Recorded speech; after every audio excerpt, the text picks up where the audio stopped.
2017 was a rough year for me. Kind of, my life fell apart. I was in Colorado for a while, working in Denver. Truck got totaled. We were hit by a couple vehicles. It was just a rough situation for me and Gracie. And kind of at the end of October, I was working construction. We were slinging glass, curtain walls, and it was no fun. So at the end of October, I had the itch. I was like, I got to get back to Maine. I'm about to just pull the strings on this and just go.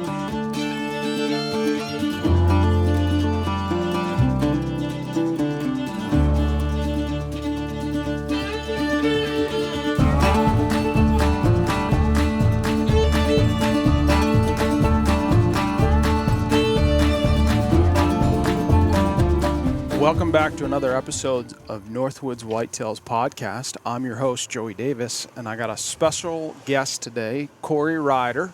Hello. This is going to be a little short episode that we're going to do. We're on our way to do another podcast. Corey, what's going on?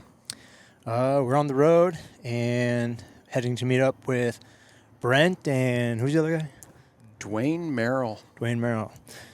That should be a good one, but we're getting one on the fly. Yeah, we sure are. We're in the truck, headed to pick them up. So you just showed me some bucks. Let's pick a story and talk about one. So this is sort of a continuation of the last podcast that I did with you guys. This is kind of going to be the following years after I shot my biggest buck in 2015. So the next year, 2016, of course, I wanted to go back and hunt the same spot. And I don't remember all the circumstances, but I got there and there was no snow.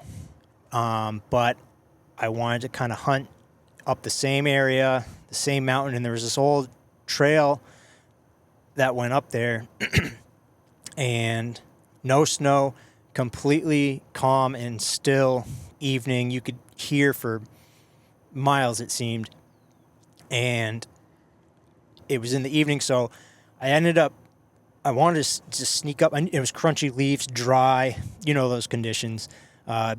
Walking through the woods is basically fruitless. They can hear you coming. So I ended up I was going to wear just socks, but I put my running shoes on as I had my running shoes, and they were quiet enough. So You're going to wear just socks? Yeah. And so Okay. Because when I shot the buck, it was this area that I shot that big buck in 2015, and he came to the grunting and all of that, and he was fighting the other buck. The first day I had shot at that other 200-pounder and missed, and so I had seen enough of their patterns in that area and the scrape lines and everything that I wanted to try this. So I ended up putting my running shoes on, and I was just sneaking along this road. I was making no noise. I was stepping in the soft gravel with those shoes. It wasn't making any noise. So I'd go about 100 to 200 yards very slowly, and I would doe bleat and grunt. And I was doing that, and about halfway up, I heard this buck coming. I didn't have much time. It was getting towards the end of the day. This buck I heard him coming from a long way off, crunching through those leaves. And my mistake was that I was totally exposed, kind of standing in the middle of that trail on a high spot, where I should have had some form of cover, anything. Just step behind a bush, or I was out in the open, and I heard him coming, and he got within probably 50 yards. He was right through in the thick brush on the side, and I couldn't see him, and he stopped, and it was. I knew he was hung up, and I just froze. I didn't want to move or do anything. And after a while, and I knew he was grilling me. I knew he could see me, and I could slowly hear him stepping sideways. So he was trying to get downwind of me. There was the slightest breeze ever, and he did. He worked his way downwind where he caught my scent and ghosted me, gone. But I put that in the back of my mind, like, man, this almost worked. I couldn't believe it. I grunted like I was doing, and that buck, he came in. I always wondered what that buck was because it sounded mean. So I can't remember what the rest I did in 2016. Probably chased a big buck somewhere else. And so coming to 2017 was a rough year for me. Kind of my life fell apart. I was in Colorado for a while, working in Denver. Truck got totaled. We were hit by a couple vehicles. It was just a rough situation for me and Gracie. And kind of at the end of October, I was working construction. We were slinging glass, curtain walls, and it was no fun. So at the end of October, I had the itch. I was like, I got to get back to Maine. About to just pull the strings on this and just go. And I did. And I gunned it for Vermont first so I could leave Gracie with my mom to take care. My mom always takes care of Gracie during hunting season. And so, I mean, nonstop going for it. I remember I drank a coffee and a Red Bull. I never drink energy drinks, but I had to. And I got on the ferry to cross over from New York to Grand Isle. And I was the first vehicle on the ferry. And I passed out. I woke up, the ferry attendant rapping on the window. The ferry had cleared out. Son, get the hell off. Yeah, all the vehicles had gone around me. And so I was that tired. So I go and I drop off Gracie, and then I head to Maine the next day. And I don't know if it was opening day or the day after. It might have been opening day. And my plan was really I was just going to get out in the woods where I wanted to go and just hunt the evening if I had any time, but then just camp in the truck. And I think it was supposed to snow, and I was just going to wait on the snow. And, so I bought my license, and I go I'm just screaming, getting out into the woods. And I get out there, and same thing. I go to the same spot, and it's in the evening. I'm going to go up that road again. And it's more of a trail now. It's grown in so much, And so same thing. I put the running shoes on, and I'm doing that thing. I'm going every 200 yards, and I'm grunting and bleeding, and I'm doing that, and I go all the way up to the end of that road. It's probably a mile and a half, and I was really shocked that I didn't hear anything. I didn't see anything. No moose. I couldn't even see any tracks in the gravel, so I was kind of concerned that maybe they weren't traveling through there anymore. So I got to the end. Towards the end, that trail kind of did a 90-degree turn. So at the end, I turn around, and I'm coming back, and I had grunted the whole mile and a half every 200 yards. And I'm coming back, and I get to that turn, and I turn the corner, and there's a buck standing in that trail, looking right at me. He was coming to me. It's in my foot tracks. And he's just looking at me, and he has half an ear ripped up, and I could tell by his physique that's a 200-pound buck. There's no doubt about it. He looked jacked, just big shoulders, big neck, but I could tell he had no brow tines, and he wasn't very wide. And I hesitated, thinking, man, I don't know. It's very early. I don't know how big this buck is rack-wise. I know he's 200 pounds. And but I was not sure about it. And after a while, probably 10, 15 seconds, he turned his head to the side, and I could see that he had 4 points on one side. And then he turned back and looked at me, and I knew he wasn't going to give me much more opportunity. If I was going to take him, I needed to do it. And I knew he was a 200-pound buck, and I just drilled him. He made, straight on, right through the heart, and he made one bound off that trail and died. And so I go over there, and he was, 7-pointer, 3 on one side, 4 on the other, big-bodied deer, young deer, and I was thrilled. It was awesome, but then it was also, my season was over, and I hadn't even hunted on snow yet. You know the feeling. Mm-hmm. And so I took him to report him and everything, and I said, they asked they were like, oh, this is 200 pounds. Do you want to weigh him, get your patch and all that? I said, no, I don't even care. I didn't have time for all that. I said, I don't even care about the weight. Let's just go. And I was trying to get to my buddy's place so that I could hunt New Hampshire the next day. And so I ended up getting to my buddy's place. And the next day he had, we put the buck up on his scale on his hanging pole and everything, and it was 200 pounds. And so that was cool. So then the following year, and that was the same spot as that 11 pointer that I shot that I told you about previously. So it's all the same spot that this occurred. The following year, 2018, I think it was around November 14th. It was like mid-November. We hadn't had any snow, but then there was this big storm coming, and everyone was getting excited about it. The hunting hadn't been good yet. No one had been able to track, and here's the first big storm, and it's going to be going. Like, everyone knew, like, it's killer conditions. It's going to be a blizzard. If you can find a big buck track, you're just going to walk up and shake his hand. You know, it's that good. And so I made arrangements. You know, I said, you know, in these conditions and everything, sleeping in the truck wasn't very appealing. Yeah. You know, so I found a place I could stay, meals, all that stuff, close enough where I wanted to be. And so I arranged for the whole week to stay there and everything. And I drove through. The snowstorm started the evening before, and I drove through all that, and I got there super late. And the guy had shot, I think the day before, maybe 2 days before, a 222-pound, I can't remember what it had, beautiful rack, really nice buck. The owner of this establishment, really nice buck. And so, and he couldn't, you know, I was the only one staying there in the whole place, so, which is good for me, you know, that's how I like it. And so the next morning, I get up, you know, it's that's snow and everything, and I knew where I wanted to go. I wanted to go back to where that trail that goes up the mountain. And I had actually found a signpost over there the year I shot that big one, the 11 pointer, and I put a camera there, and I had 3 really big bucks on the camera, and 2 were over 200 pounds.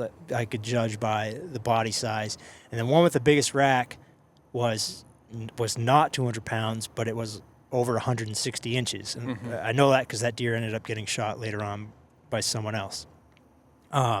So I knew I wanted to get to that spot.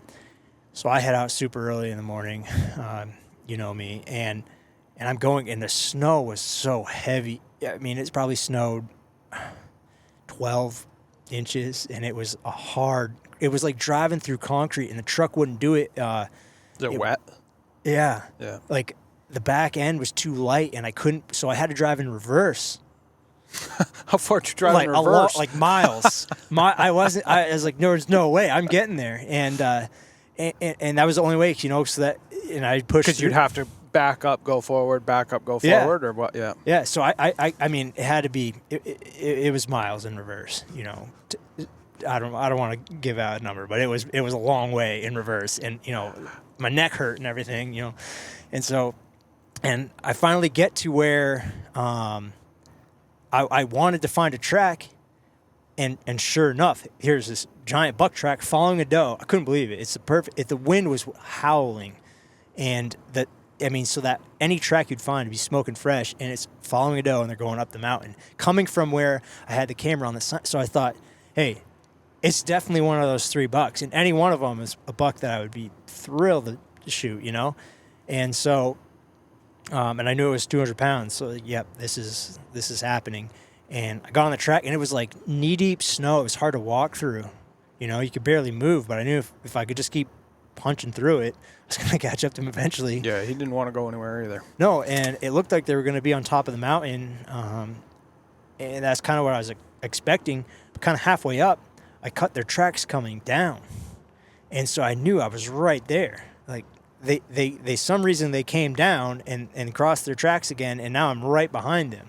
And I maybe went 20 yards, and I kind of peeked through some beech whips, and I could see that buck standing there maybe 20 yards, just looking straight at me. And I could see the base of the antlers and the brow tines.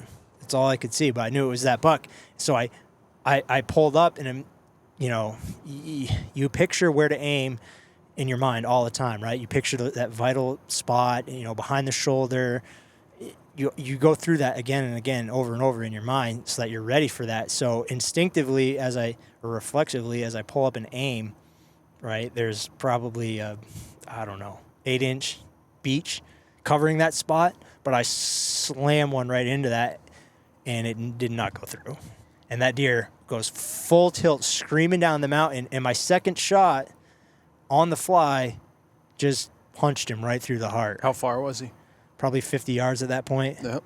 And then my third shot actually hit him just below that, kind of in the shoulder. Mm-hmm. And he snowplowed and stunned. So, I go walking up to him, and you knew it was that the deer I was tracking, a 200-pound buck and everything.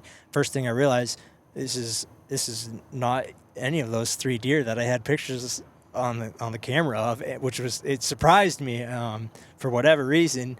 And I was like, wow, that's a big buck. And I think I did a real, bad quality cell phone after the fact video of that buck that I put on the channel. But so I ended up getting him out. It was a pretty easy one with those conditions. Went pretty good on the snow. And I bet he did. He weighed 218, and I showed back up at the place, and they couldn't believe it that I just got it done so quickly like that. They thought, like, how did you just do this? They were just super impressed. Yeah. And they wanted me to put it up on the game pole next to his 222-pounder, and for their advertising and show, hey, it's 1 week, 200-pounders and all that. And back in those days, I was all tried to be under the radar and low key and all that. And I was no, I don't want the attention. And then people will say, oh, well, you stayed at this place, so this is the area, and blah blah blah. You know how it goes. Yeah. And so I didn't do that, but yeah, no, that was a good hunt. So, I've hunted that spot for a few years in a row, and I've shot 3 200-pound bucks, and where I connected with all 3 and got them was it had to be within no more than a quarter mile where I connected with all 3. I mean, they range. I'm seeing they range all over, but where I ended up, for whatever reason, connecting with them ended up being within that same little quarter mile. Just the way it worked out. Yeah. Sounds like you got yourself a little honey hole.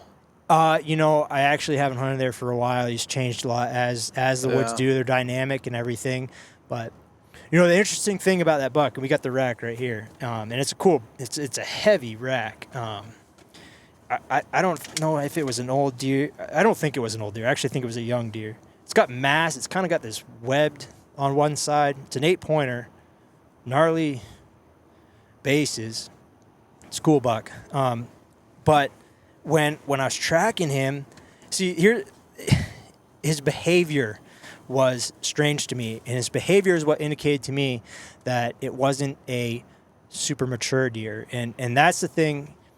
When it comes to tracking, everyone focuses on the size of the footprint, the width of the stagger, the length of the stride. And those are the objective measurements of a buck track.